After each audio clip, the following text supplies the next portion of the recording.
Hello students, this is Savita, your science teacher, and today we are going to revise our mineral table.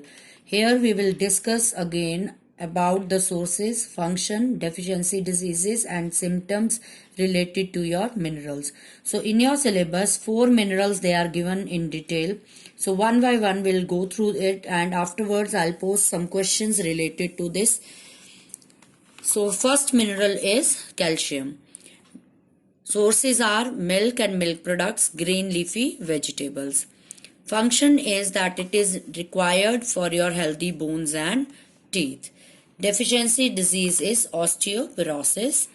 Symptoms are weak, soft and fragile bones, crampy pain in various parts of the body. Next is phosphorus.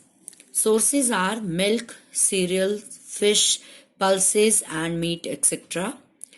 Function is it is required for proper development of the nerve cells, growth of bones and teeth.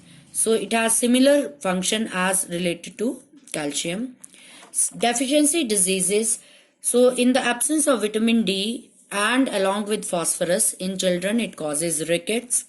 In adults it causes osteomyelitis, and both calcium and phosphorus, if they are deficient in your diet, they causes osteoporosis. Symptoms are loss of weight, retarded growth, weak, soft and fragile bones. Next is iron. Green leafy vegetables, nuts and jaggery, they are the sources of iron. Function is that it is required for the formation of hemoglobin in the blood. Deficiency disease is anemia, and the symptoms are that a person look weak and pale, get tired very easily and is prone to different infections. So here hemoglobin, it provides red color to your blood and it is also a respiratory carrier. It helps to transport oxygen and carbon dioxide in blood. So iodine is the next mineral.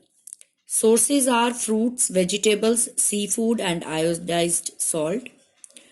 Function is that it is required for the proper functioning of thyroid gland as it releases thyroxine hormone in the presence of iodine. So deficiency disease is goiter. Goiter is enlargement of the neck region or thyroid gland. So symptoms are swelling in the neck region, retarded growth and mental disorder. These are the symptoms related to goiter. So next I will discuss the questions related to this worksheet. So first question related to this is, what are the symptoms of goiter? You have to write the symptoms of goiter only. Next is, name the mineral essential for the formation of hemoglobin and also write its sources. So you have to write the name of that mineral which help in the formation of hemoglobin in the blood and also write its sources. Write the role of hemoglobin in the blood. This is your third question. Fourth one is, which mineral is required for proper functioning of thyroid gland? Fifth one is, name the disease caused due to the deficiency of calcium in our body. So that's all for today. Have a nice day.